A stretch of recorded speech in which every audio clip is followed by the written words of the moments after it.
Bonsoir à tous et bienvenue. Bienvenue dans ce neuvième numéro de Think Out of the Box. Nous allons attendre encore 2 minutes et avant de commencer notre émission virtuelle.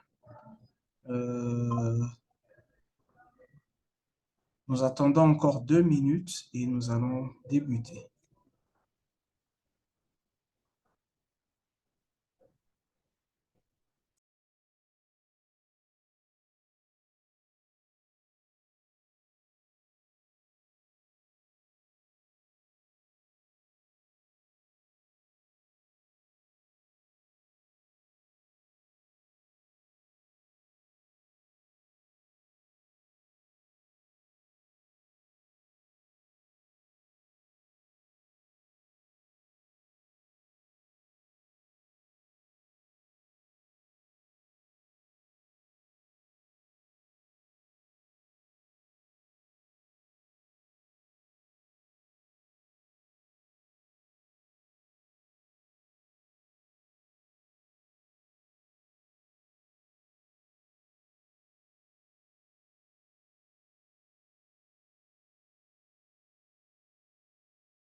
Alors, bonsoir à tous et merci d'être là. Bienvenue dans ce neuvième numéro. C'est le dernier numéro de Think Out of the Box de l'année. Et Think Out of the Box est un événement virtuel organisé par euh, le chapitre du PMI en RDC, du Project Management Institute en RDC, à travers sa direction des affaires académiques. Et cet événement virtuel se déroule tous les deuxièmes jeudis du mois. Euh, Tous les deuxièmes jeudis du mois est diffusé sur la plateforme Zoom et Facebook. Et donc, pour ce neuvième numéro, nous avons le plaisir et l'honneur de recevoir Monsieur Serge Kaosi. Bonsoir Serge.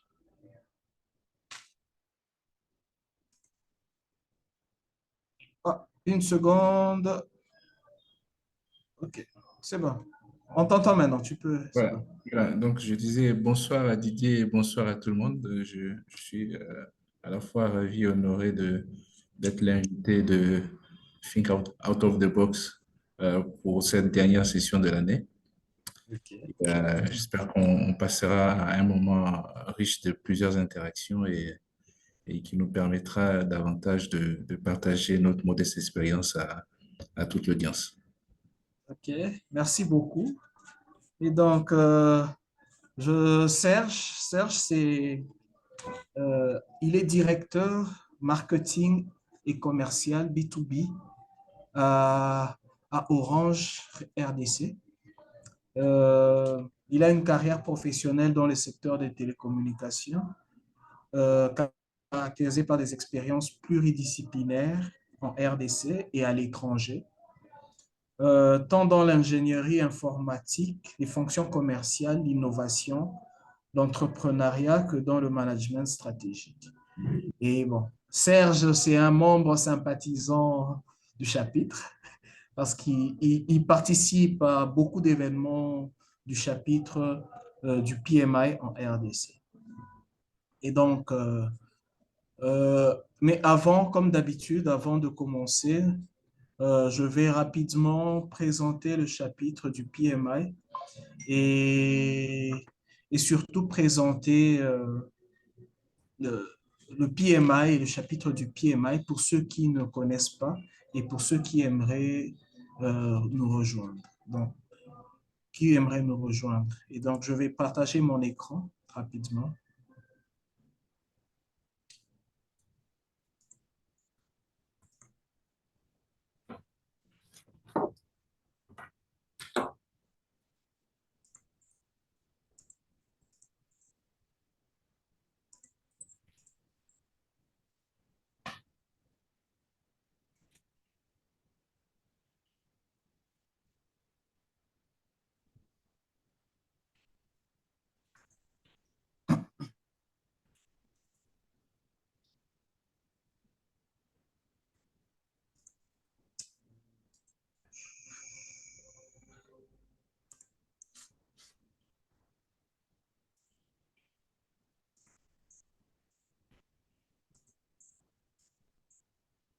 Voilà.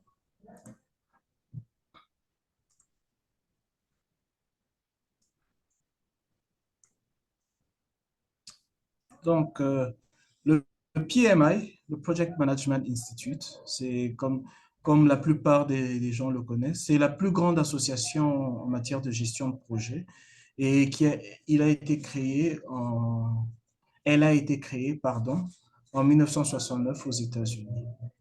Et donc, le PMI a mis en place des standards de gestion de projet en se basant notamment sur l'expérience des professionnels et l'évolution de l'industrie. Et après avoir mis en place ces standards de gestion de projet, il a, il a, il a organisé ce qu'on appelle des certifications professionnelles. Et qu'est-ce qu'une certification professionnelle? C'est lorsque une organisation délivre une certification, c'est-à-dire qu'elle reconnaît ou elle atteste d'un certain niveau de connaissance et de compétence dans un domaine déterminé. Et en ce qui concerne le PMI, il s'agit de la gestion des projets.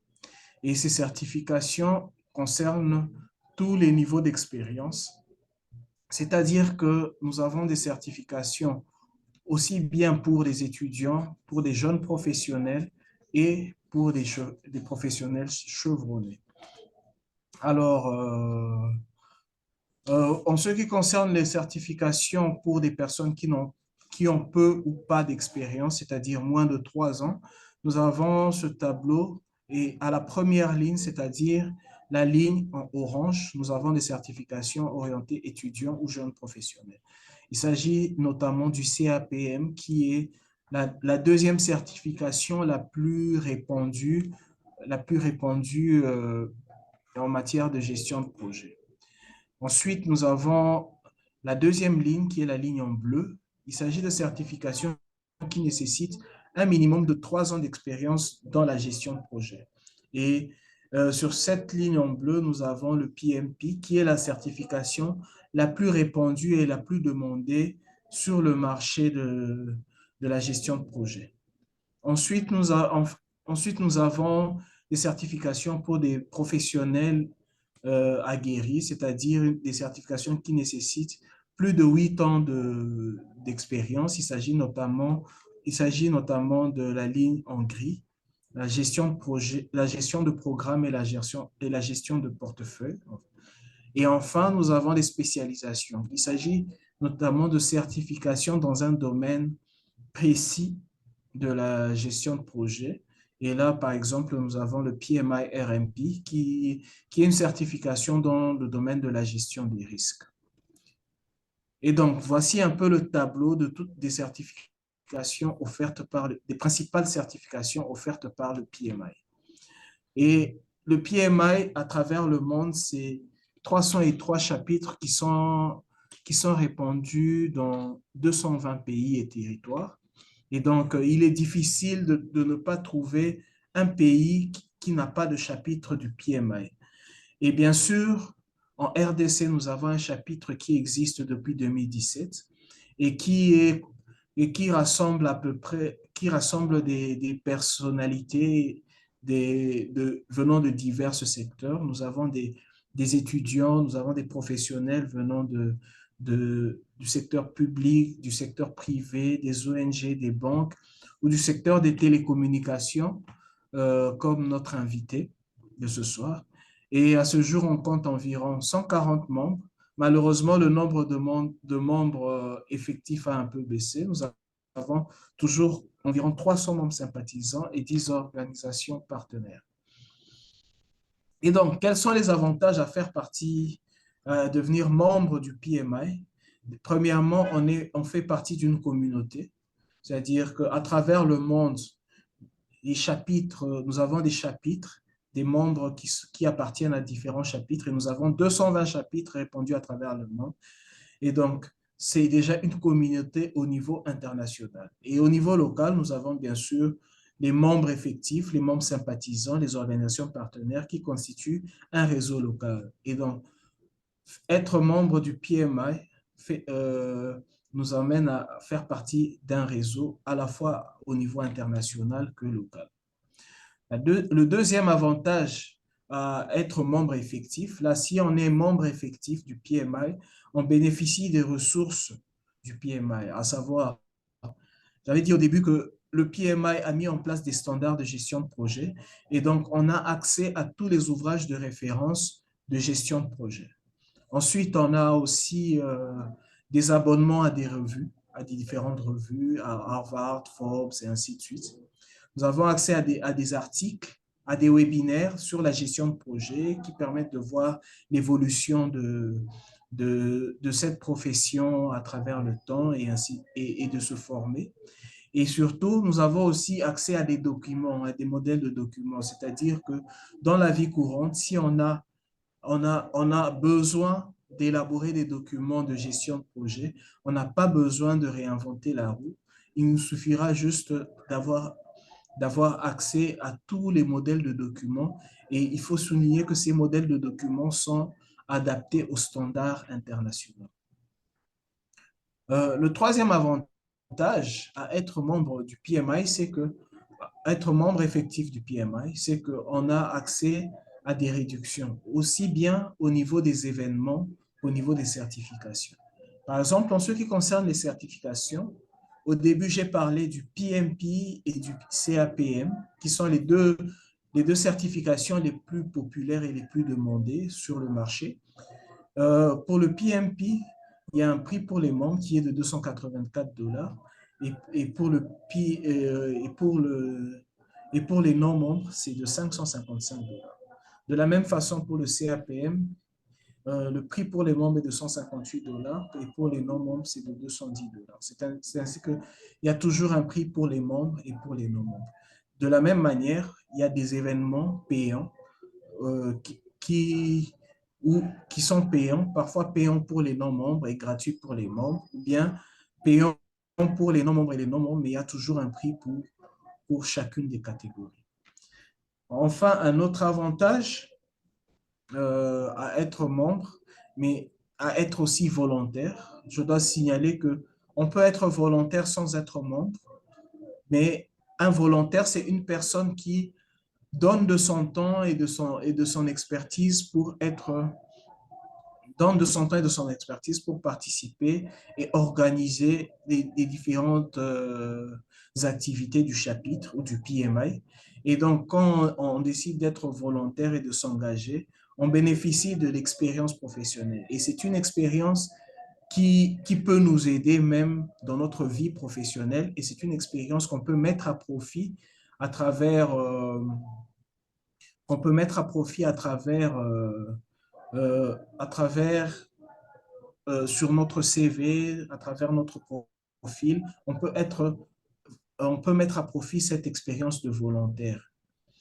Et donc, ça, c'est quatre avantages principaux, mais c'est non exhaustif.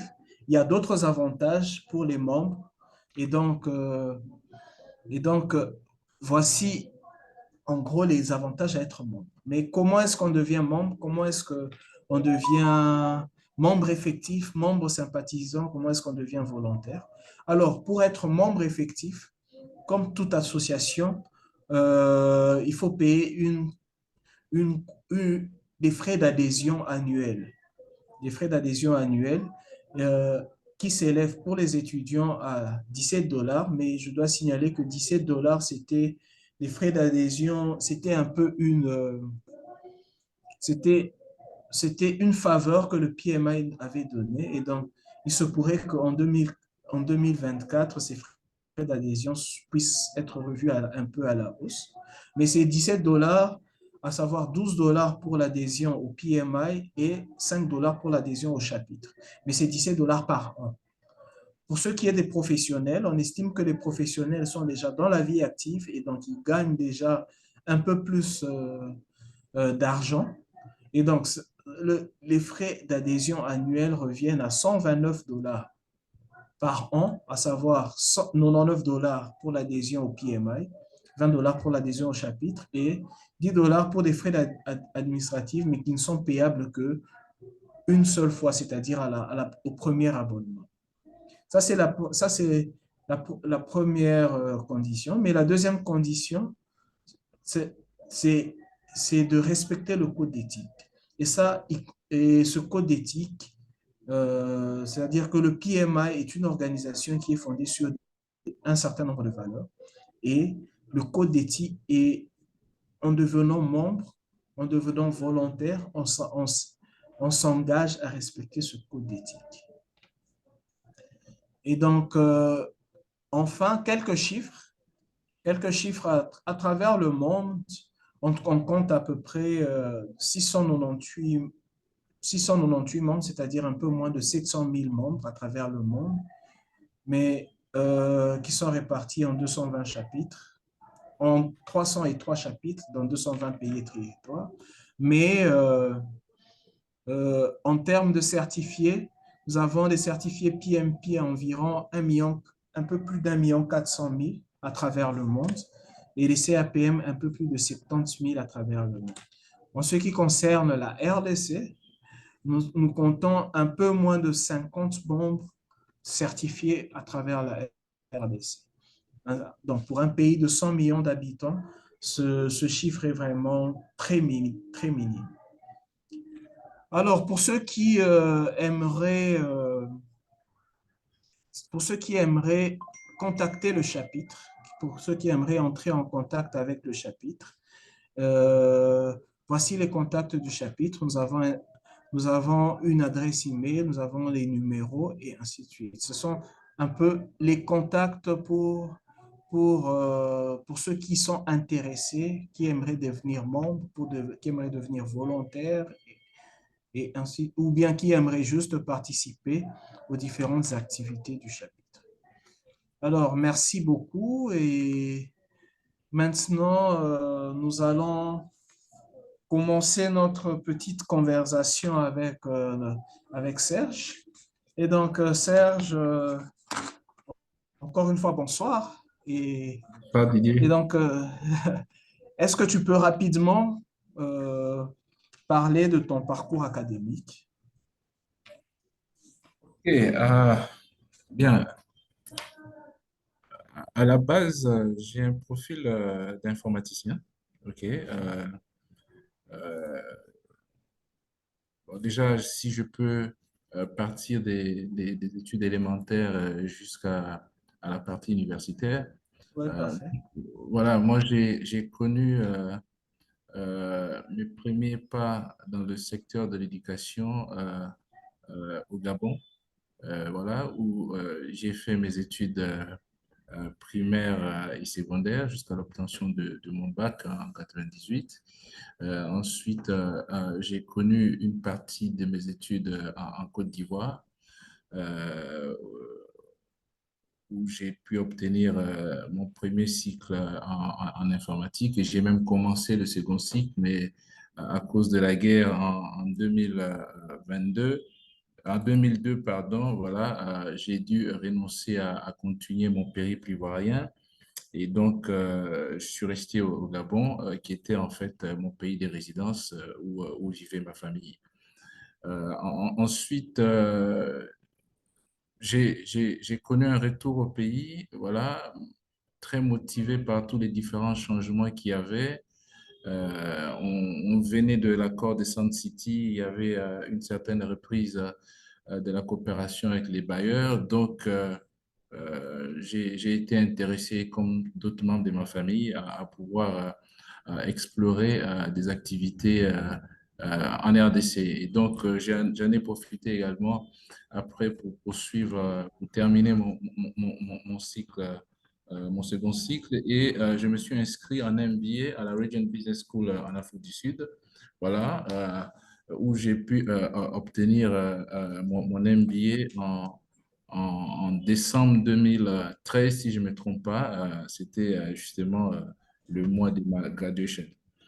Donc, voici pour ce qui est de mon parcours académique. Donc, parti d'un passé d'informaticien. Et dans l'informatique, je dois préciser que j'étais plutôt dans le développement des applications et aussi dans l'administration des bases de données.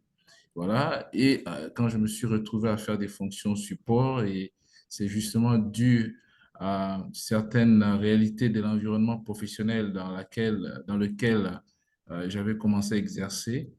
que j'ai été inspiré justement à envisager une réorientation de ma carrière et en ayant différentes perspectives en vue, ce qui m'a amené justement à faire le choix de m'inscrire à la Regent Business School, où j'ai pu décrocher mon master en administration des affaires.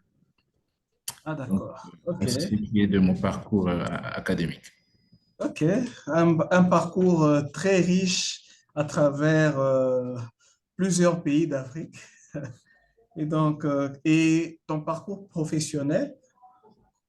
Ok, mon parcours professionnel, je le commence précisément en 2001 à Libreville, au Gabon. C'était à la faveur de mon premier stage académique. C'était chez Télécel Gabon. Et c'était quand même un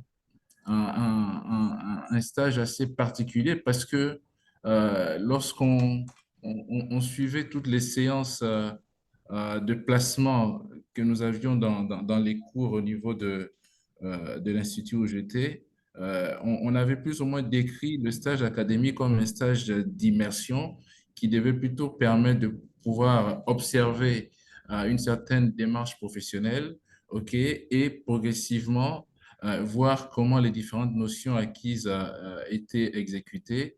Et à partir de là, en revenant, on devrait se donner d'autres orientations pour d'autres choix académiques. Et moi, quand je suis arrivé, j'ai trouvé un vaste projet au niveau de la direction informatique où il était question de pouvoir changer la plateforme de facturation. À l'époque, la plateforme qui était en place avait été utilisée juste pour lancer l'activité. Mais comme vous le savez, les différentes prévisions d'abonnés ou de charges d'activité des réseaux dans les années 2000 en Afrique n'ont pas été rencontrées par les différentes prévisions parce que le nombre d'abonnés et la charge opérationnelle est allé largement au-delà.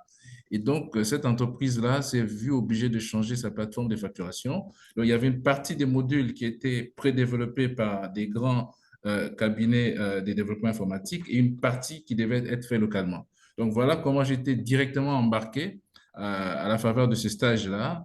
Et c'est ce qui m'a amené directement à assimiler à la fois des fondamentaux et des exigences du développement informatique de très haut niveau. Voilà, parce qu'au même moment, c'était sous la supervision de certains experts de Microsoft Côte d'Ivoire qui étaient venus au Gabon. Et ça m'a permis déjà de pouvoir me construire un profil de développeur d'applications. Et ça structurait en fait la suite de mes ambitions. Et quand je suis rentré à Abidjan, j'ai eu l'opportunité d'être admis à la Banque africaine de développement, ok, pour un stage. Donc, ça a été ma deuxième expérience professionnelle à la suite du stage du Gabon. Donc, c'était avant que je puisse défendre mon mémoire de fin de premier cycle. La BAD avait été intéressée par une formation que j'avais suivie pendant mon stage au Gabon, qui était sur le développement web Microsoft à l'époque, parce qu'il y avait des outils qu'ils avaient mis en place et qu'ils voulaient les customiser. Il fallait les adapter à certains usages de la banque. Donc, ils ne voulaient pas, en fait, procéder à d'autres achats. Et donc, ceux qui m'avaient sélectionné pour ce stage m'avaient directement mis sur des tâches de développement. Et je me rappelle de l'outil qui avait été mis en place. Il consistait justement à pouvoir collecter l'évaluation des différents utilisateurs de la banque. À l'époque, si je me rappelle bien, c'était plus de 1200 personnes qui travaillaient. C'était dans un immeuble de près de 19 étages. Et il y avait une section helpdesk qui consistait à assister les utilisateurs. Et chaque fois qu'un ingénieur support allait chez un utilisateur pour intervenir, quand il rentrait, il devait envoyer un mail, voilà, qui était un mail d'évaluation. Et donc, l'utilisateur devait évaluer selon différents indicateurs la qualité de l'intervention de l'ingénieur. Alors, et à la fin, il y avait une dame qui devait imprimer tous ces mails et puis essayer de compiler les différentes évaluations pour le renvoyer à la direction du département pour avoir une appréciation globale que les utilisateurs de la banque se faisaient de cette section-là. Donc, c'était assez lourd. Et donc, et moi, en arrivant, on m'a demandé de pouvoir l'automatiser. Et donc, à la faveur de la formation que j'avais eue chez Télécel Gabon, je peux mettre en place un outil. Et ça m'a davantage ouvert d'autres opportunités. Malheureusement, c'était en 2002 justement, avec tout ce qui s'est passé en Côte d'Ivoire, il n'était pas possible de pouvoir revenir à la banque.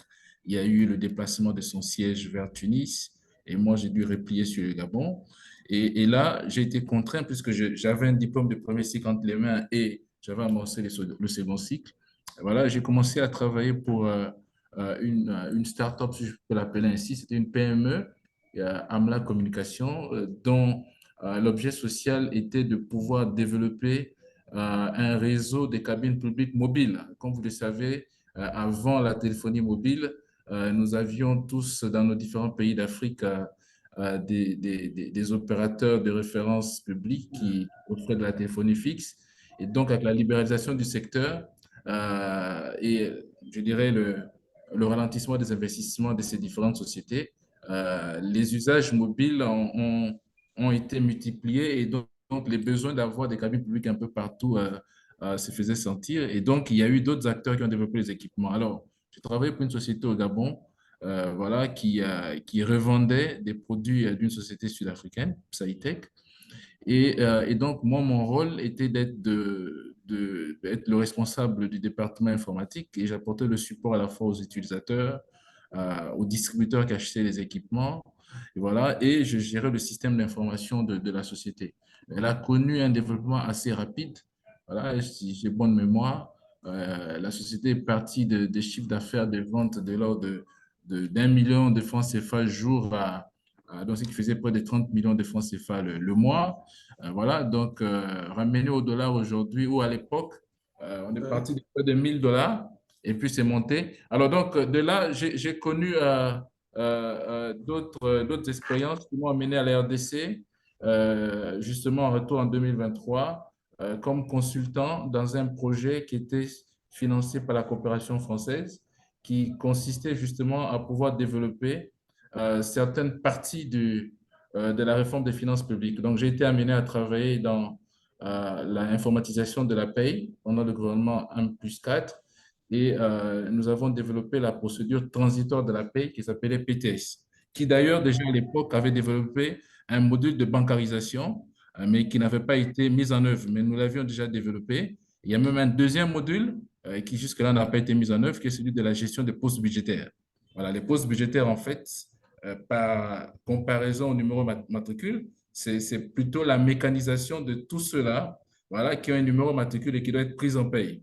Alors, comme Ouais. tout celui qui a un numéro matricule ne peut pas être directement pris en paye, il fallait qu'on considère que les postes budgétaires étaient l'équivalent de postes que le budget prévoyait prendre en paye dans des agents de l'État. Alors, j'ai développé ce module et j'ai eu l'opportunité, effectivement, à la suite de cette expérience en travaillant avec différents bailleurs de fonds, d'avoir une expérience de l'administration publique.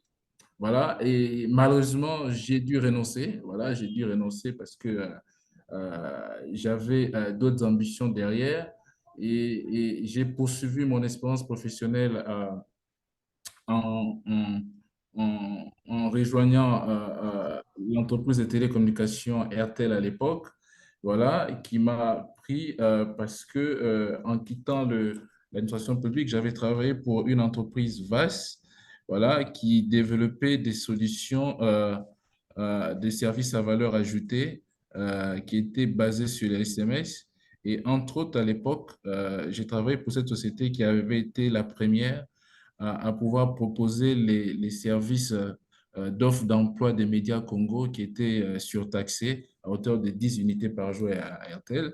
Et donc, j'ai travaillé pour cette société au bout d'une année et RTL m'a recruté justement pour rejoindre ce département qui était en pleine structuration après le rachat des Zen, parce que le groupe RTL avait toute une ambition, une stratégie derrière les VAS.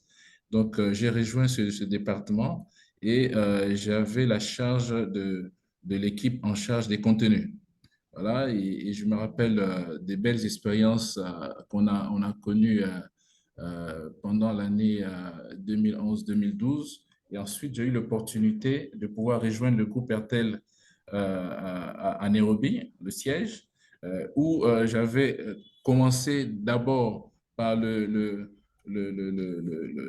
développement de la partie vaste pour les pays francophones.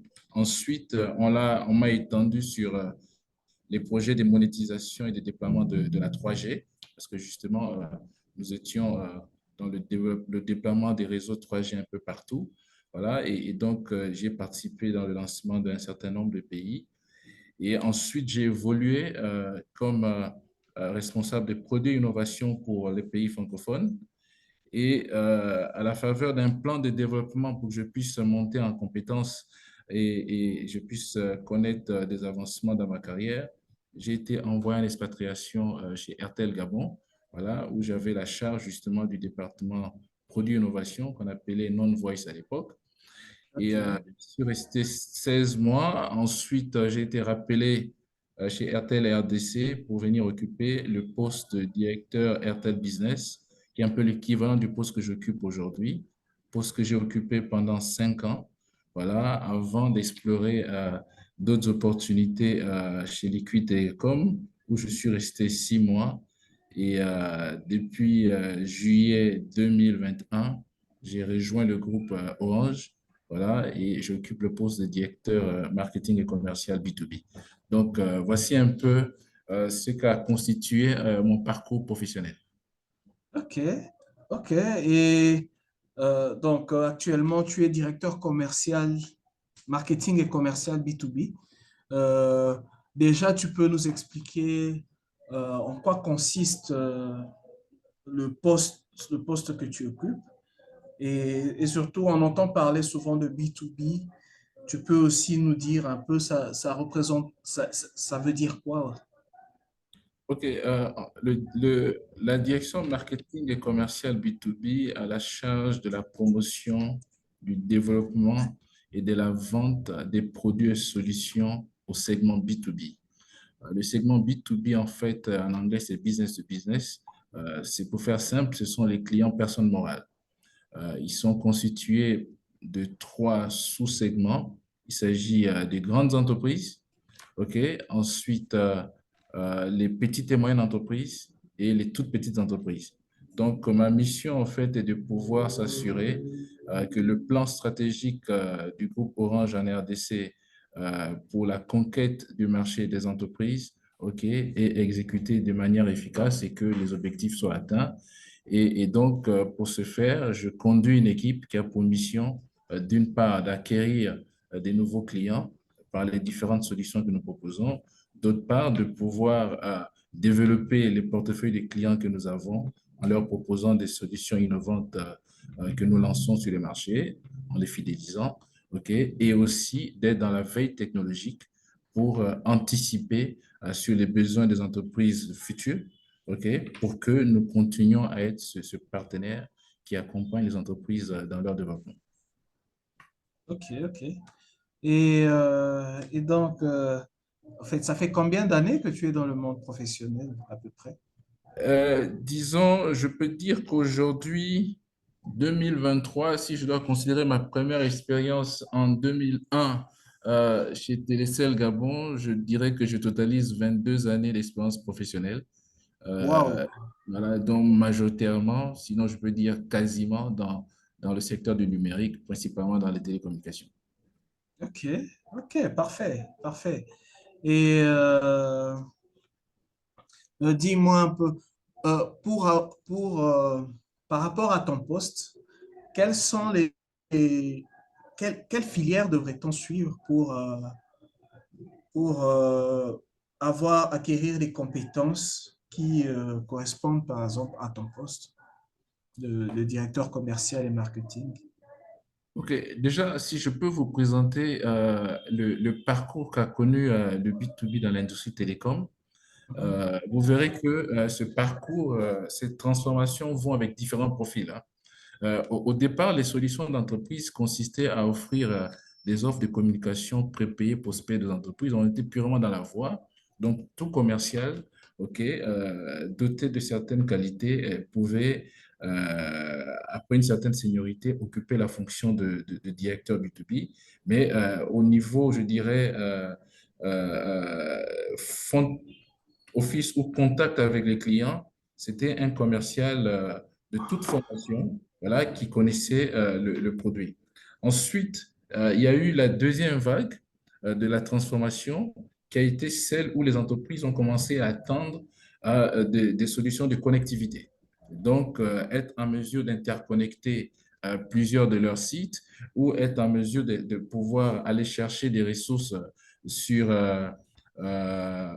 des sites qui se trouvent dans d'autres géographies. Alors là, on a commencé à exiger ou à recommander que le profil en fait des commerciaux et de l'équipe dirigeante B2B soit plutôt une équipe de technico-commerciaux.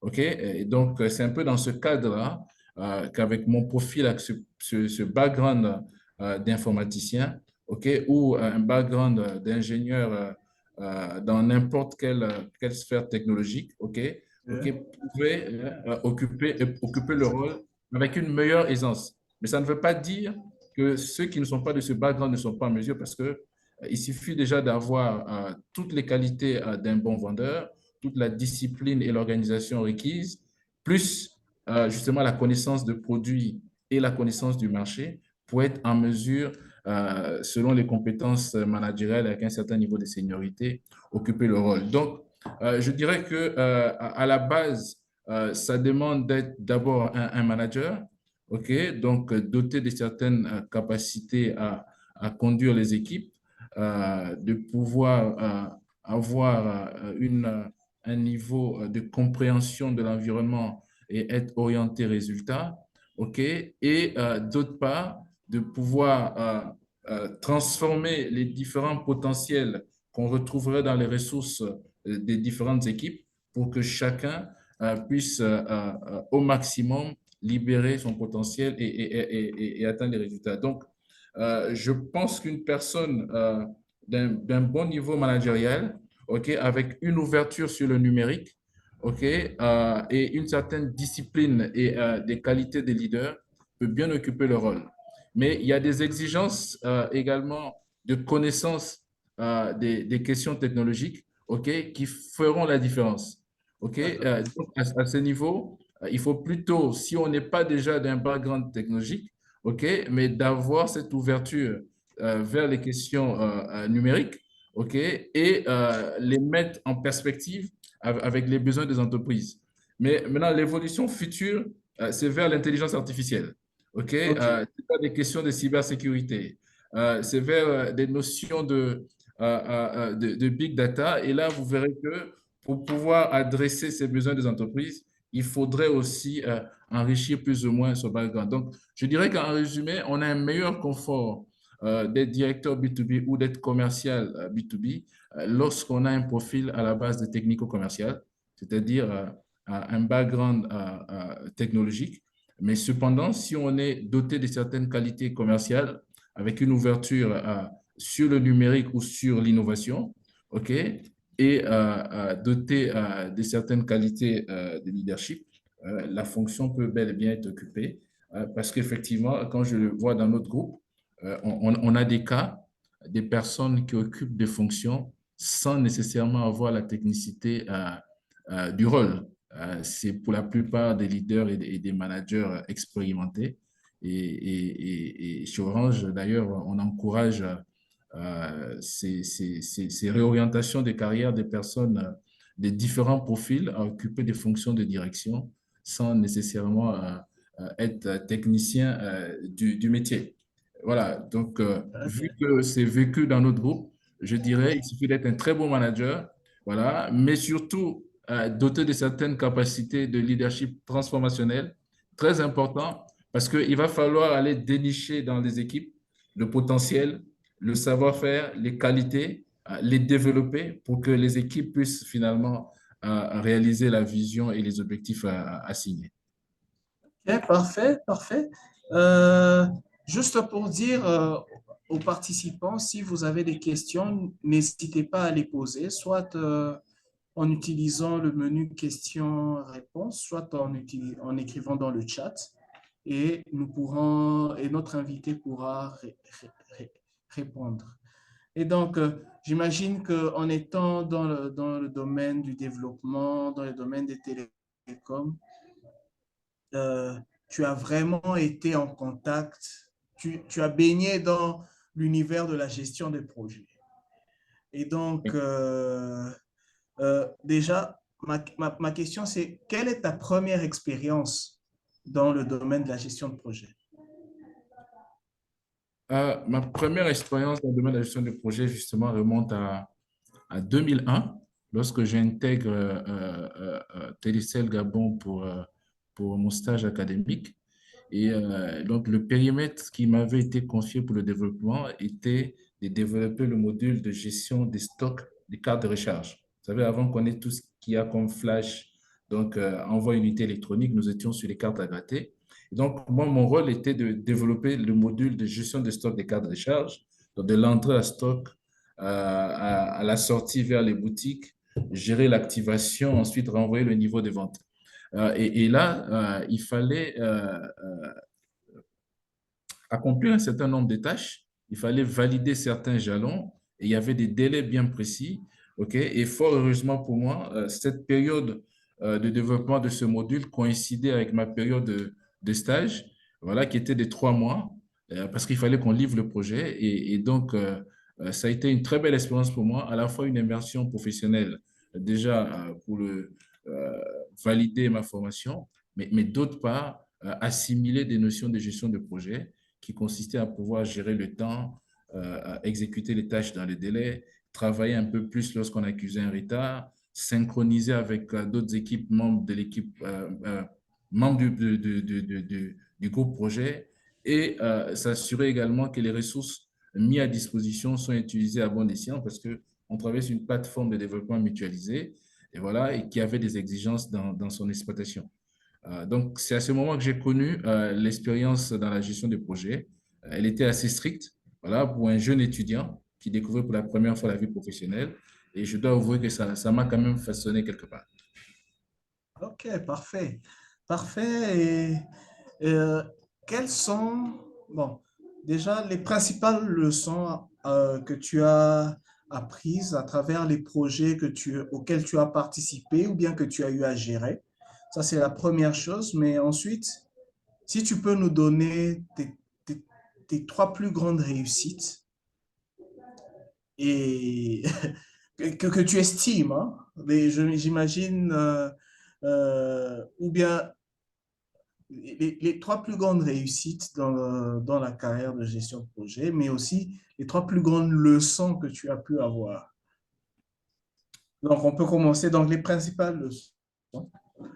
OK, déjà en termes de principales leçons, ce que je retiens, c'est que lorsqu'on est engagé dans un projet ou dans la réalisation d'un objectif, il y a un planning qu'on se donne et il faut le respecter.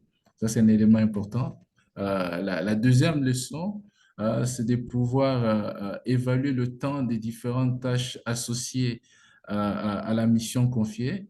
Voilà. La troisième, c'est de pouvoir choisir les personnes si on les connaît idéalement en fonction de leur capacité à répondre aux obligations du projet, parce que ça demande quand même une certaine discipline. Lorsqu'on intègre une équipe projet, il faut faire preuve de beaucoup de discipline, d'engagement et des responsabilités, parce que on vous confie un périmètre, on vous fait confiance et chacun a un rôle important à jouer. On peut être par moment sur des jalons critiques pour la réalisation du projet et donc, toute négligence peut avoir un impact assez néfaste sur le projet, sinon même des impacts en termes de coûts additionnels. Donc, le dernier élément, c'était l'orientation résultat. Il est très important d'avoir une orientation résultat lorsqu'on est engagé dans un projet. Et je pense que l'orientation résultat doit être quelque chose, une valeur, voilà, et à la fois une qualité qu'on devrait développer tout au long de son expérience professionnelle parce que ça permet de faire des choses avec discipline, avec qualité, de manière structurée. Donc, en résumé, pour moi, les grandes leçons, c'est le planning, la gestion du temps, très importante, l'allocation des ressources, que ce soit soi-même ou avec ceux avec qui on est très important. Connaître les parties prenantes, notamment lorsque on a l'opportunité de pouvoir les choisir. OK? Donc, s'assurer de leur qualité à pouvoir délivrer ce qui est attendu. OK? Et ensuite, faire preuve de beaucoup de discipline, d'engagement. OK? Et à la fin, se dire, on n'a pas d'autre choix que d'atteindre le résultat qui a été assigné.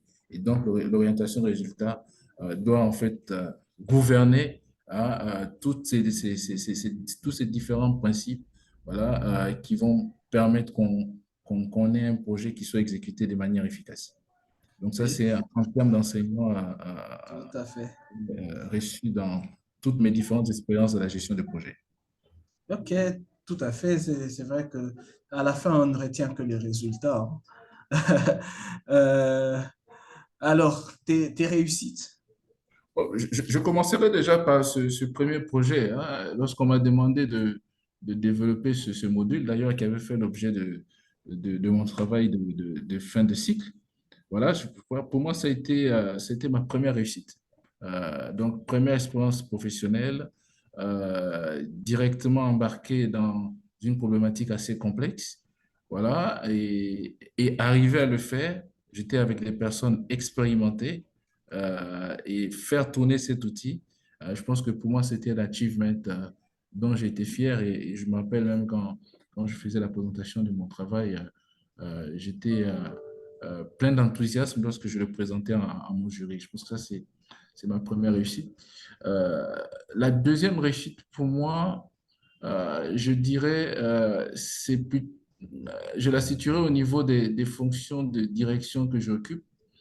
Euh, Déjà, ma première expérience en tant que directeur, j'avais quand même pour mission de pouvoir bâtir une équipe euh, performante euh, parce que j'ai occupé la fonction à la suite d'une transformation et la majorité des ressources étaient jeunes au poste et l'ambition était justement de pouvoir s'orienter vers la vente des solutions technologiques. Et donc, je n'avais pas choisi ce qui était de l'équipe, mais en tant que directeur, je devais répondre de leurs résultats. Il fallait qu'on arrive à le faire. Et je pense que lorsque j'ai quitté la fonction, je me rappelle quand j'ai occupé, le niveau de revenu que j'ai trouvé sur un périmètre, pour que, à mon départ, ça constituait 50% du revenu de toute la région francophone chez Airtel. Je pense que ça a Wow. été quand même un achievement assez fort. Et je me rappelle qu'on avait pris l'ambition même de pouvoir dépasser le Nigeria sur cette ligne de revenus. Et j'espère que les collègues ont pu le faire, mais je n'en doute pas parce que la manière dont l'équipe avait pu porter cette croissance qui était assez forte quand même de 2016 à 2020, lorsque ce résultat a été atteint, euh, cette allure, ils l'ont probablement maintenue, voilà, parce que bon, nous sommes concurrents. Je vois qu'ils continuent à donc, ça Aujourd'hui, témoigne tu es que passé dans la la concurrence. mission, je pense que la mission a été accomplie. Voilà, c'est de bâtir cette équipe-là. Et donc, je suis très content pour eux quand je vois les évolutions de certains. Je pense que s'il faut parler d'un troisième, je parlerai de la fonction que j'occupe en ce moment.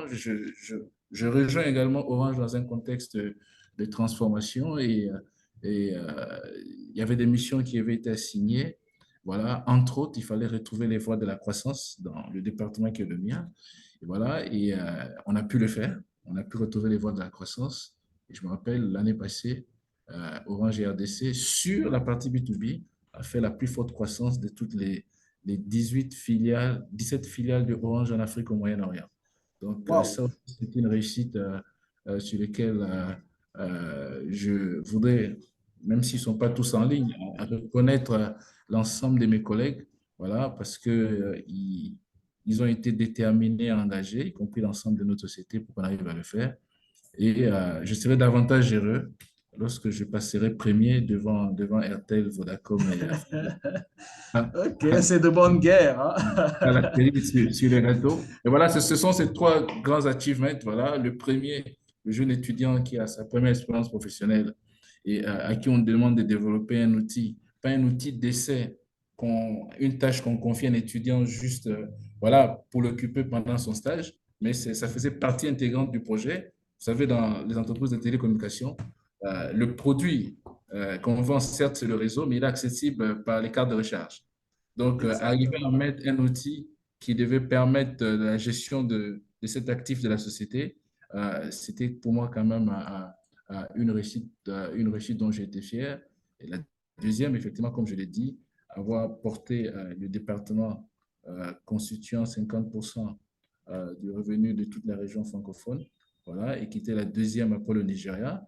Et chez Orange, faire en sorte que nos directions B2B aient enregistré en 2022 la plus forte croissance à deux digits, comme on le dit, hein, à plus de 40% entre 2021 et 2022, qui était la plus forte croissance du groupe au niveau de l'Afrique et le Moyen-Orient. Et j'espère cette ambition de passer numéro un à laquelle mes collègues et moi nous y tirons, voilà, qu'on finira par le réaliser. Et ça pourrait être le prochain achievement qu'on pourrait célébrer, mes collègues et moi. Parfait, parfait, parfait. Alors, ma- alors la prochaine question que j'ai, c'est par rapport un peu au PMI, de manière générale, le chapitre du PMI. Déjà, quand est-ce que tu as découvert le chapitre? Déjà le PMI, le chapitre du PMI? OK. Déjà, je dois avouer que j'avais commencé à avoir quelques informations sur le PMI pendant mes années d'études. Ça m'avait vraiment fortement inspiré, je dois avouer. Et tout ce que j'avais comme information sur Internet, vous savez, les années 2000, c'est le début de l'Internet en Afrique. Tout ce que j'avais comme information, c'était plutôt le PMI. Ça me ramenait sur le PMI aux États-Unis. C'était plutôt sur les différents chapitres de l'Amérique du Nord. Et fort heureusement, grâce à un certain nombre de collègues et des connaissances qu'on a connues dans notre parcours professionnel, notamment toute l'équipe PMI RDC, voilà, j'ai eu l'opportunité maintenant d'avoir une connaissance beaucoup plus approfondie et j'ai découvert toutes les valeurs qu'on peut en tirer. J'ai jamais compris toute la lourdeur que j'ai de passer de sympathisant à membre. Mais je pense que Ouais, là, 2024, je serai définitivement membre. parfait. Ils m'ont permis, notamment voilà, je voulais saluer en passant le président avant je dirais, l'actuel, Dany. Nous étions collègues. Dany a accompli un travail de titan, un travail, je dirais, euh, de, de, de, de niveau d'efficacité très remarquable qui nous a permis, au travers les différentes activités de PMI, de comprendre c'était quoi le PMI. Voilà. Et lorsqu'on essaie de le mettre en perspective, ou on essaie de le mettre justement en, en miroir de toutes les situations que nous vivons autour de nous, on réalise effectivement que si les messages du PMI sont bien captés par une certaine élite, qu'elle soit dirigeante dans le secteur public ou même dans le privé, on créerait un environnement bien meilleur que celui dans lequel nous sommes. Vous l'avez dit tantôt, un pays de 100 millions d'habitants, il y a juste 104 certifiés. Ça explique aussi Non, pourquoi. un peu moins de 50. Voilà, moins de 50 pardon, mais 140 actifs, pardon, moins de 50. Voilà, c'est Ouais. ce qui pourquoi on a plusieurs projets un peu dans différentes sphères qui ne sont pas exécutés de manière efficace. Donc, Ouais. le chapitre RDC nous a permis de mieux comprendre toutes les valeurs qu'on peut en tirer en étant membre ou en ayant un chapitre dans un pays. Ouais, pour rebondir, mais et selon toi, quel est le rôle que pourrait jouer exactement? Bon, si tu peux essayer un peu plus de préciser le rôle que tu vois le chapitre de la RDC jouer au niveau au niveau du pays.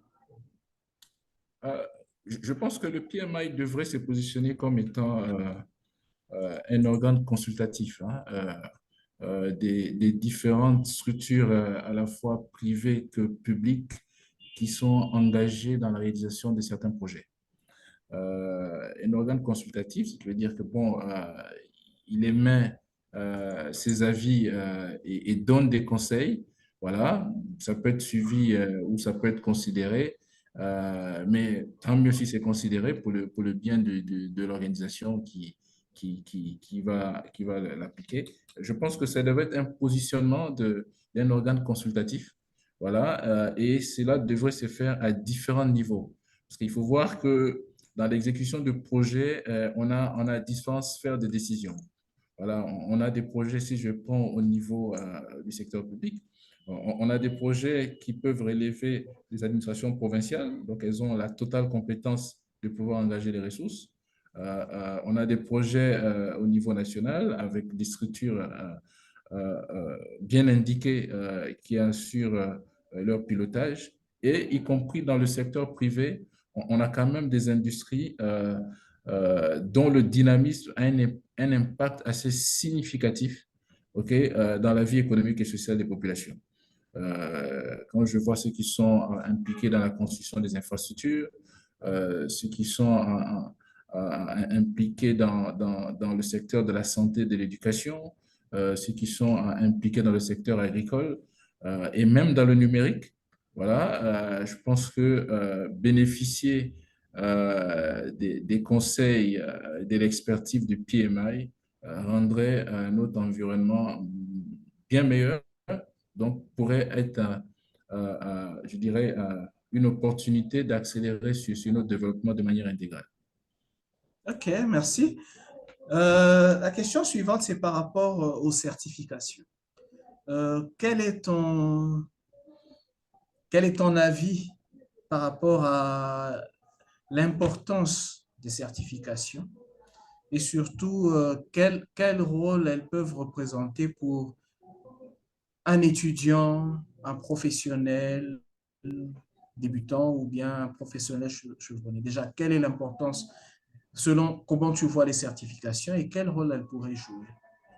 Déjà, la certification atteste qu'on reconnaît l'expertise de celui qui la détient par rapport au périmètre auquel cette certification se rapporte. Donc, il est important de considérer que c'est une reconnaissance d'expertise. Et donc, à ce titre-là, ça permet de pouvoir accéder à certaines opportunités justement pour mettre en œuvre cette expertise. Donc, c'est vivement recommandé parce que, on ne peut pas se déclarer expert en gestion de projet sans pourtant l'attester, OK, pas un certificat, OK. On peut bien le faire, on le fait au quotidien, on l'exécute sans problème, OK, mais il existe quand même certaines gouvernances dans d'autres organisations qui voudraient que certaines tâches soient confiées à des personnes reconnues expertes.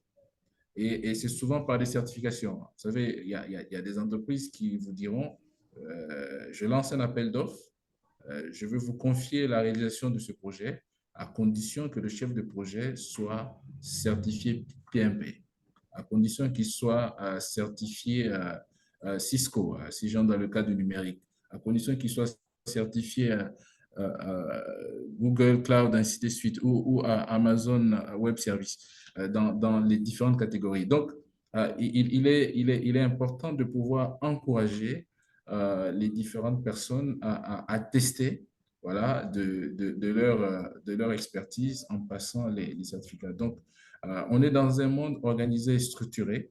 OK? Le seul moyen par lequel on peut revendiquer voilà, qu'on a une certaine expertise, voilà, les emplois, lorsque les entreprises recrutent, on voudrait bien voir qu'il y ait une expérience professionnelle.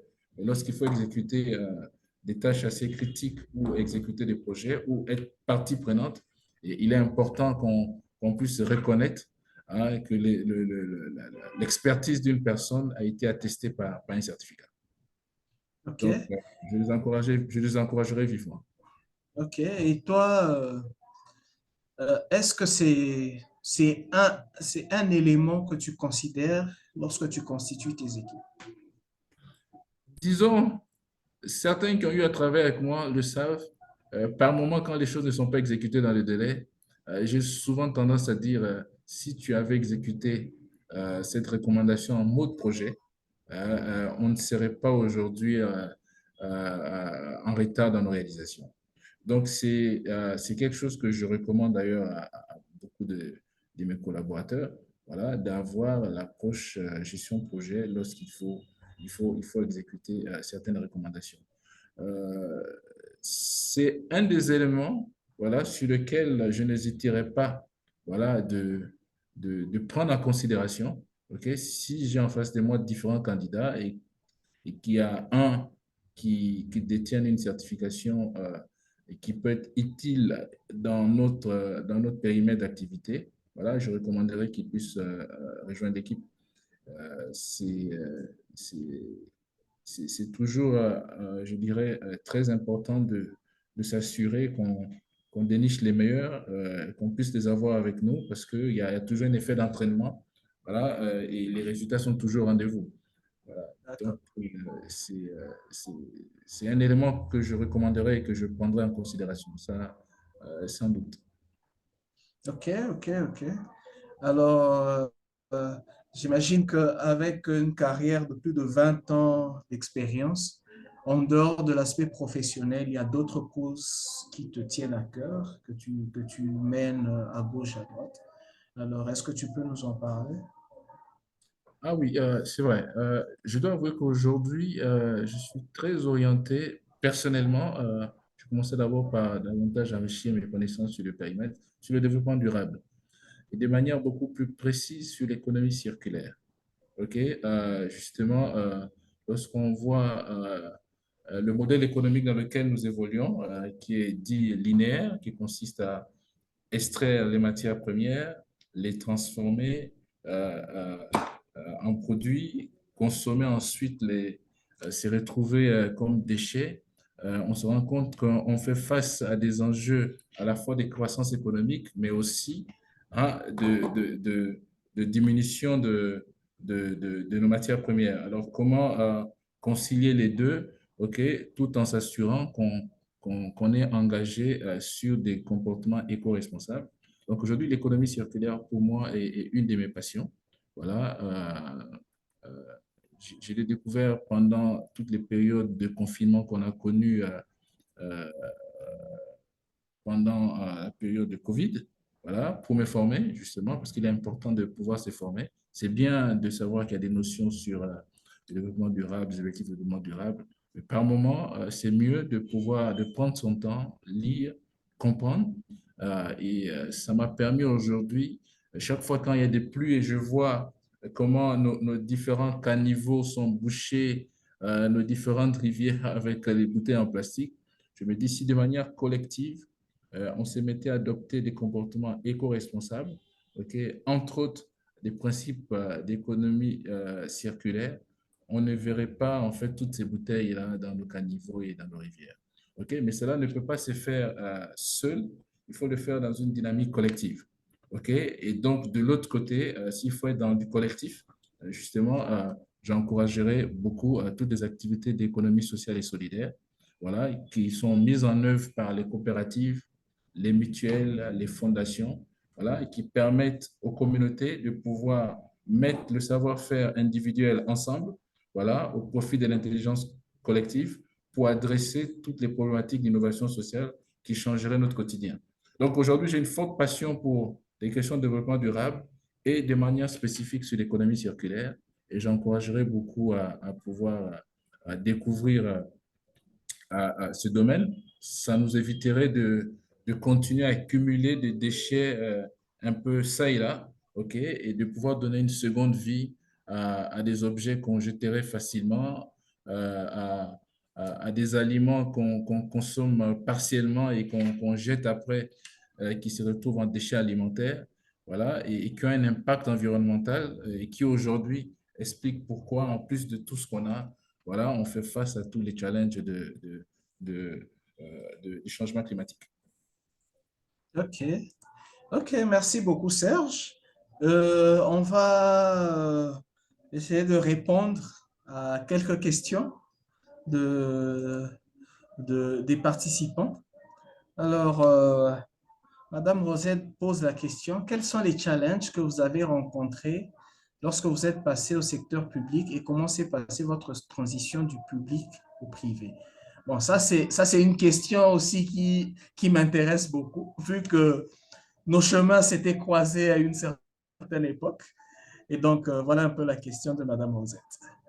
OK, très bien. En fait, euh, je vais être, je dirais, très empirique hein, pour comprendre ce qui s'est réellement passé. Hein. Je disais que j'ai rejoint l'administration publique au départ à la faveur d'un projet comme consultant financé par la coopération française où j'ai développé l'un des modules de l'informatisation de la paix. Et là, en tant que consultant, vous voyez, il était très facile. Je n'étais pas soumis à toutes les contraintes, mais je préfère souvent l'appeler la dictature des grades hein, de l'administration. Donc, voilà, il était facile, lorsqu'il fallait restituer nos travaux, de pouvoir s'adresser au directeur, au secrétaire général, au ministre, au directeur de cabinet et aux différents bailleurs de fonds qui étaient là. Parce qu'après, la Banque mondiale devait reprendre le projet. Et lorsqu'on m'a encouragé à postuler au concours, j'ai été recruté. De mémoire, je me rappelle même que j'étais le lauréat. Voilà, et boum, vous savez, c'est ça l'administration. Hein. Vous voyez, dans le privé, tout à l'heure, on disait, s'il y a un candidat qui a un certificat, une certification PMI et qu'on est sur une position qui exige des compétences en gestion de projet, il sera pris en priorité et on va le mettre sur la tâche. Alors, donc, moi, de mon passage de consultant à celui d'agent de l'État, boum, on m'a fait dans un bureau qui n'était même pas le bureau qui m'avait recruté, mais où je devais être réduit à la bureautique. Oui, ouais, sur le coup, mais vous ne pouvez rien faire parce que dans l'administration, c'est votre responsable hiérarchique qui décide. Donc, toutes les personnes euh, que je pouvais rencontrer de par mon statut de consultant, je ne pouvais plus me permettre d'aller vers elles. Voilà. Parce que voilà, il faut suivre voilà, cette dictature des grades et je pense que j'ai estimé personnellement que c'était du gaspillage de mon potentiel.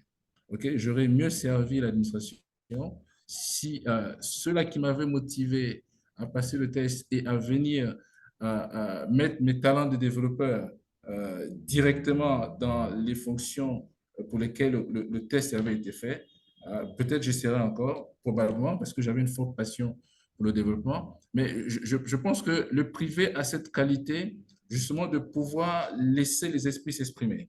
OK? On est à la recherche des talents, on identifie le potentiel, on veut libérer le potentiel des gens. Parce que ce qu'on veut à la fin, c'est le résultat. Ce n'est pas le nombre d'années que les gens ont passé à une fonction, ce n'est pas parce qu'ils nous appellent directeur, chef, président et patati patata. Ce qu'on veut, c'est le résultat. Voilà. Et je pense, malheureusement, OK, le mode de gestion de notre administration, elle n'est pas seulement propre à l'administration congolaise. Hein. Vous savez, les administrations à travers le monde ont leur code. Voilà.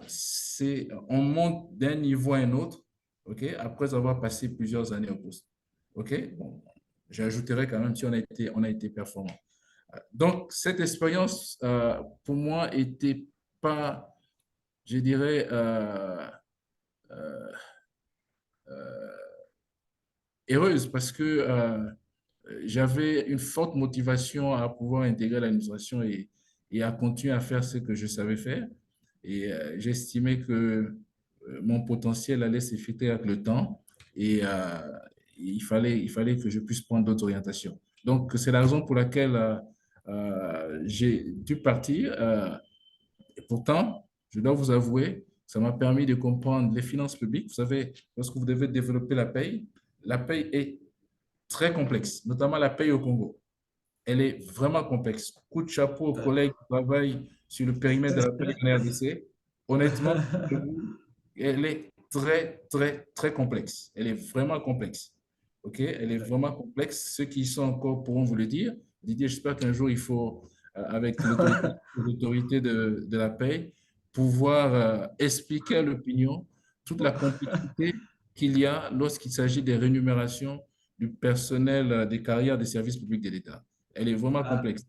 c'est un Voilà. vrai challenge. Voilà. Maintenant, modéliser cette complexité dans nos différents outils numériques, je vous avoue, honnêtement, ça relève quand même d'un grand génie. Et pour les collègues, les compatriotes qui sont sur le périmètre, en tout cas, coup de chapeau, je connais plus ou moins la complexité. Et connaissant notre pays, j'imagine que la complexité a encore évolué. Donc voilà, malheureusement, mais Et la Bon, transition du public au privé ne s'est pas faite, n'était pas compliquée? non, je pense que cette transition avait été accélérée par le fait que j'étais en pleine formation de MBA. Donc, le OK, MBA m'avait ouvert d'autres perspectives. J'avais un autre regard de mon environnement professionnel. J'avais un autre regard de la manière dont je voulais conduire ma carrière. Donc, je n'étais pas inquiet des choix que je prenais. OK? Parce que, avec assurance, j'avais plus ou moins des orientations qui me permettaient de pouvoir aller vers des situations qui m'assuraient une carrière convenable. Voilà. OK. OK, on passe à la question suivante. Euh, à part les développements projets et autres, pouvez-vous citer une de vos fiertés sur le développement humain que vous avez réalisé? Ah oui, bon, c'est vrai que j'aurais bien voulu que cette question soit posée à ceux qui ont eu à travailler pour moi, avec moi, pardon. Je dois reconnaître, quand je vois l'évolution de carrière d'un certain nombre des collègues qui ont travaillé avec moi et qui témoignent qu'on a eu à avoir un impact positif sur leur transformation. Je préfère ne pas citer les noms, mais j'ai des collègues aujourd'hui qui ont le même niveau que moi, qui sont directeurs dans différentes sociétés, voilà, et qui assument leurs fonctions avec efficacité et dont j'en suis fier. Euh, Quand je vois d'autres qui nous ont rejoints fraîchement sortant de l'université, voilà, et qu'on a pu encadrer et qui ont connu des évolutions de carrière, elles sont quand même nombreuses. Je dirais aujourd'hui, en toute honnêteté, mon passage de l'administration vers le public, non, vers le privé, du privé vers mon rôle d'aujourd'hui, c'est le fruit euh, de tout cela qui ont été transformés par notre leadership et c'est eux qui nous ont portés vers là où nous sommes arrivés. Voilà, parce qu'en définitive, souvent, ce sont nos équipes qui nous donnent plus de visibilité de par l'efficacité de leur travail, de par les résultats qu'ils produisent. Hein. Donc, mes équipes n'auraient pas produit de bons résultats, je n'aurais pas été reconnu par certains employeurs pour occuper d'autres fonctions. Donc, et quand je regarde pour la plupart, euh, il y a quasiment 90%, sinon 90% de la plupart de ceux qui ont travaillé sous moi n'occupent pas les mêmes fonctions. Voilà, ils ont connu des évolutions de carrière et ils sont nombreux. Hein. Ça, ils sont vraiment nombreux. D'accord. Certains pourront en témoigner, mais ils sont vraiment nombreux et je suis fier de ceux qui sont devenus aujourd'hui. Voilà, très admiratif du développement que certains ont connu, voilà, et des évolutions en carrière de beaucoup.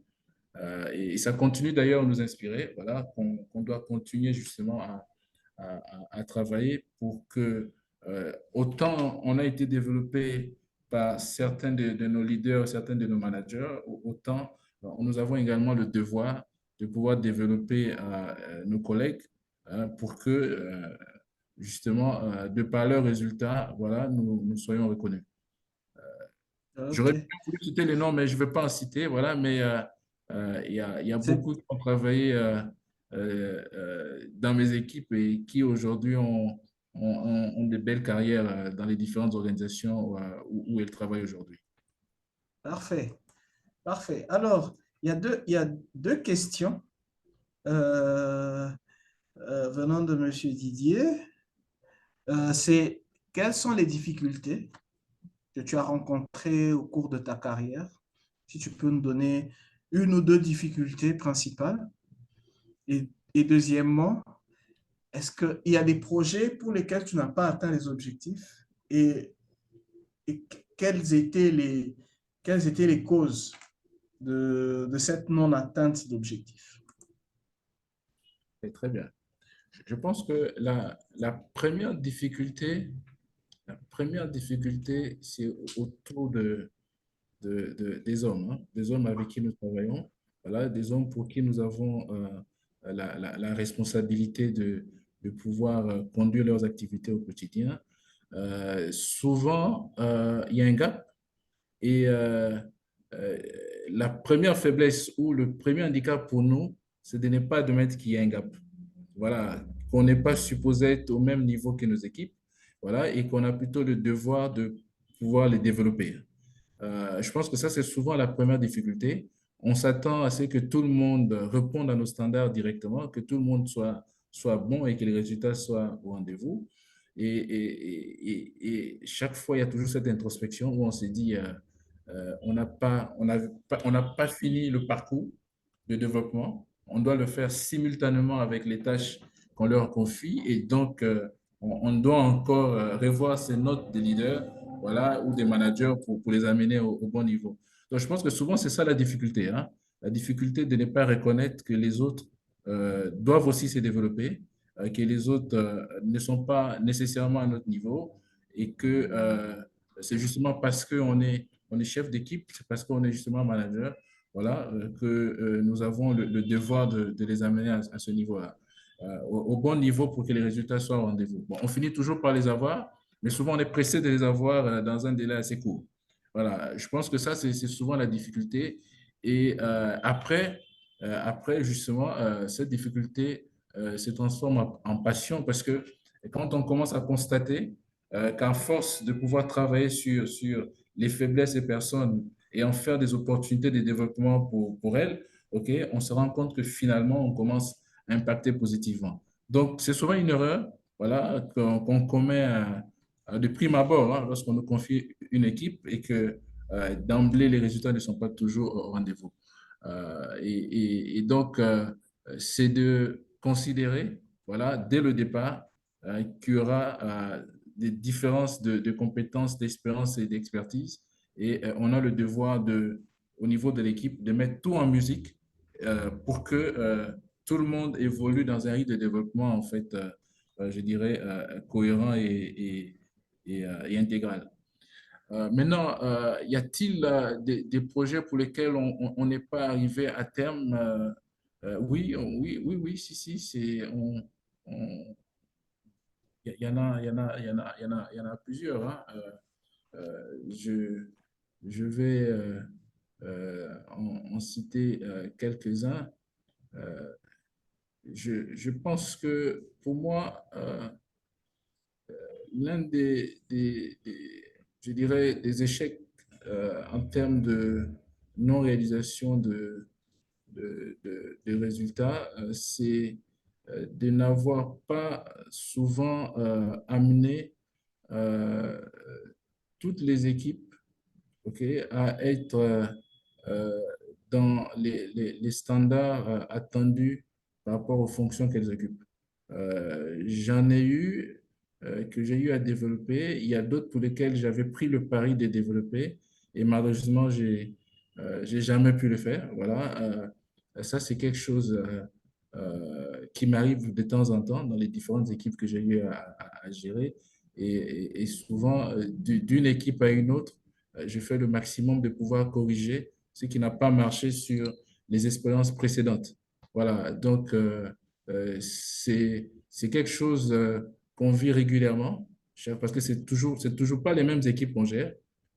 Chaque fois on a une opportunité d'occuper notre fonction ou que les équipes nouvelles rejoignent nos différentes directions ou les différents départements qu'on nous a confiés, on n'a pas toujours réussi à transformer tout le monde. Et je pense que c'est l'un des gros, je dirais, l'un des échecs, voilà, mais des échecs que je considère comme étant des opportunités d'apprentissage pour moi-même, voilà, parce que chaque fois, on est animé par la volonté d'avoir tout le monde dans les standards. J'aimerais bien arriver à une situation où on me dise, écoute, on veut prendre tout le monde à ton équipe. Voilà, ça, c'est quelque chose que je souhaiterais bien, voilà, et que tous soient éligibles à d'autres rôles ailleurs. Voilà, j'espère pouvoir le faire avec ceux pour qui j'ai la mission voilà, d'être le directeur en ce moment, parce que ça témoignera effectivement qu'on aura fait des top talents, comme on le dit en anglais. Ok, parfait. Parfait. Donc, euh, là, je vois que ta réussite euh, euh, repose beaucoup sur ta capacité à développer les personnes avec qui tu travailles. C'est très bien, c'est très bien. Il y a une question. Que conseillez-vous à des personnes qui possèdent des compétences techniques et qui souhaitent se développer personnellement et atteindre un leadership efficace? Mais bon, avant de répondre, je crois que c'est comment dire? Je crois que la question va de pair avec une autre question qui est dans le chat où on demande quels sont les défis à relever pour atteindre le niveau que tu as aujourd'hui. OK. Déjà, bon, c'est vrai qu'il n'y a pas une méthode, ok. Il y a différentes méthodes, voilà. OK. Mais je pense qu'il est très important de faire preuve de beaucoup d'humilité, hein. Euh, on aspire à un certain niveau, ok, et on fait ce qu'on appelle le gap analysis. C'est-à-dire que j'aspire à être euh, un cadre ou un expert dans un périmètre donné. Voilà, où suis-je à cet instant, au moment où je formule mon aspiration? Y a-t-il quand même des éléments, voilà, sur lesquels je devrais travailler, hein, pour être dans les standards? Et cet exercice d'humilité permet justement de pouvoir travailler sur soi. Il est très important de travailler sur soi, continuellement investir sur soi. Il est, je dirais, il est déconseillé de considérer qu'on connaît tout, qu'on est déjà au sommet. On a fait des études du premier cycle, du second cycle, on a distingué à l'université, on n'a plus rien à apprendre. Voilà, je pense que ça, c'est vraiment la grosse erreur. On a toujours été le meilleur dans toutes les entreprises où on a travaillé, donc voilà, on n'a rien à apprendre de qui que ce soit. Je pense qu'il faut faire preuve de beaucoup d'humilité, reconnaître que le savoir évolue, il change, il y a des défis auxquels on est soumis au quotidien et chaque fois, s'auto-évaluer est très, très important. Il est très important de se dire, OK, j'aspire à tel niveau, voilà, et après le gap analysis, je réalise que je dois travailler sur A, B, C, D. Moi, je vais vous dire, d'une manière générale, j'ai été très inspiré de lors- lorsque j'étais encore euh, sous le toit parental, 13 enfants. Mon père achetait souvent le Jeune Afrique. Toutes les 2 semaines, il y avait une nouvelle édition. Et bon, vous savez, quand on est 13 enfants à l'école primaire, au tout début, on a la passion de lire. On veut démontrer qu'on sait lire. On lit tout et n'importe quoi. Voilà. Et à un moment donné, je réalisais qu'en lisant le Jeune Afrique, toutes les premières parties là, qui concernaient l'actualité, la politique m'ennuyaient. Et par contre, je trouvais de la passion à lire le profil des gens. C'est depuis plus de 30 ans que Jeune Afrique a toujours une rubrique où on parle du parcours de certains dirigeants. Et j'avais constaté effectivement que pour la plupart, ils n'étaient jamais devenus ce qu'on appréciait au moment où on publiait l'article. Ils ont connu des parcours. Voilà, et ça a commencé à travailler en moi en disant, OK, on ne devient pas directement directeur, DG, super manager, on doit faire ses classes. Il y a un parcours qu'on doit connaître. On doit vraiment acquérir de l'expérience au fil des années.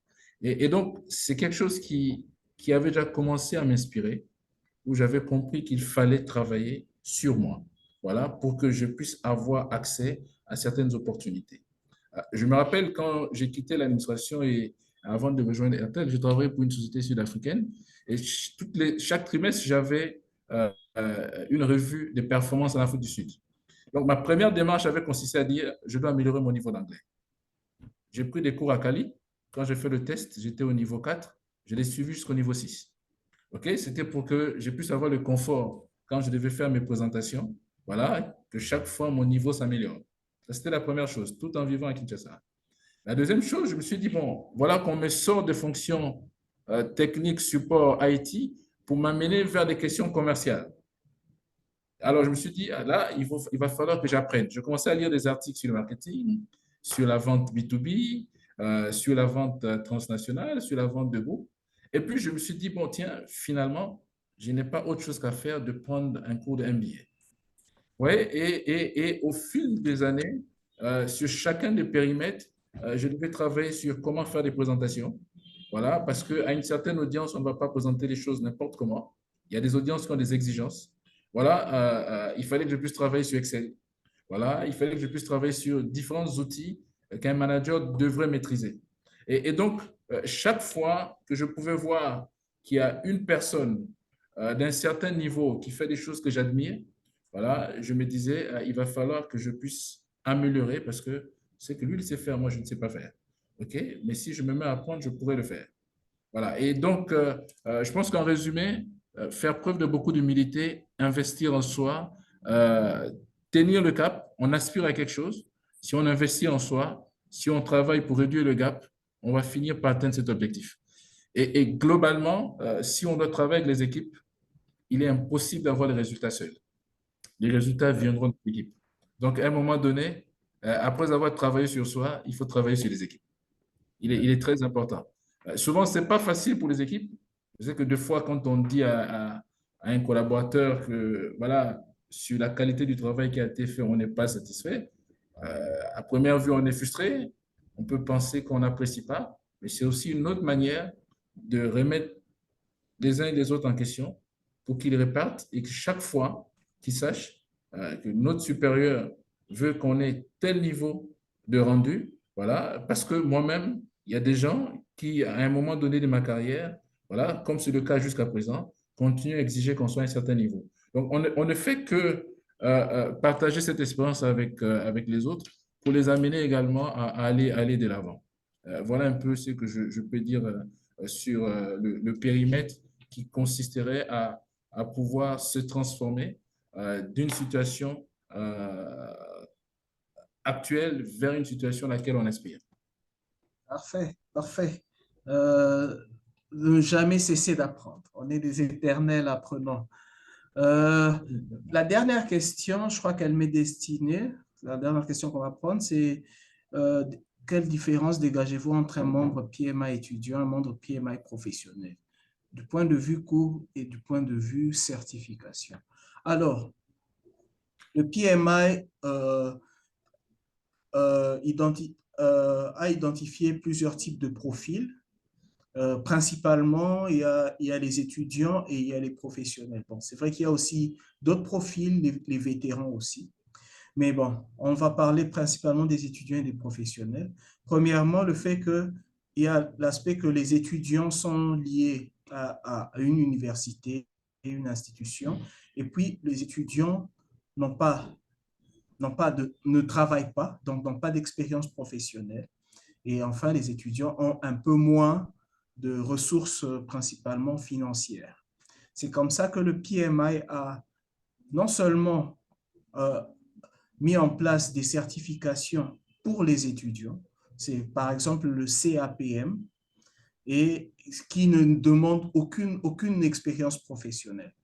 Juste suivre les cours, faire son examen et après, on, c'est un examen qui teste les connaissances en gestion de projet, principalement. Après, mais en ce qui concerne le deuxième profil, ce sont les professionnels, on estime qu'il y a déjà une certaine expérience dans la gestion de projet.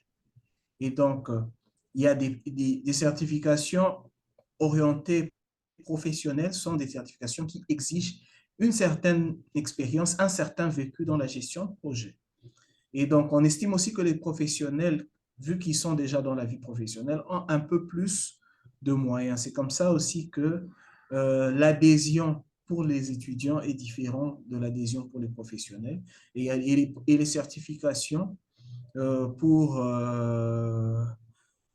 les professionnels demandent un certain niveau d'expérience professionnelle. Et, et même le contenu au niveau des certifications est différent pour les que ce soit pour les professionnels que pour les étudiants. Donc, nous sommes arrivés à la fin de notre événement.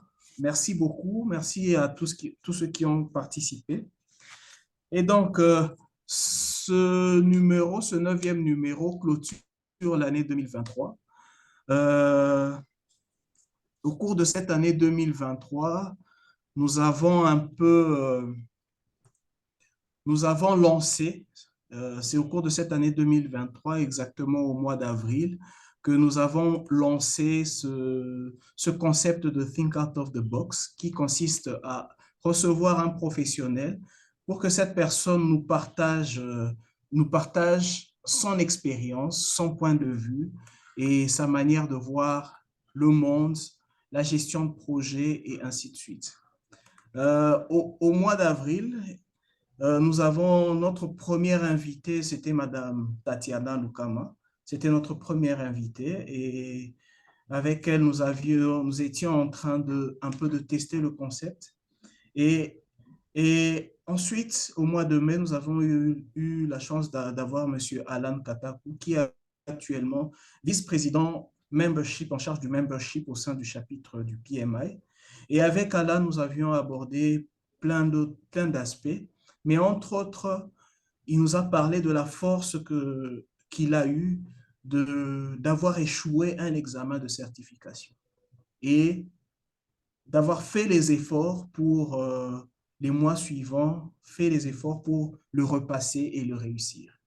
Et donc, l'échec n'est pas une fatalité, mais elle doit nous permettre de nous remettre en cause et d'avancer. Ensuite, nous avons reçu M. Charles Founi. Charles Founi fait partie des membres fondateurs du chapitre et c'était le premier président du chapitre du PMI.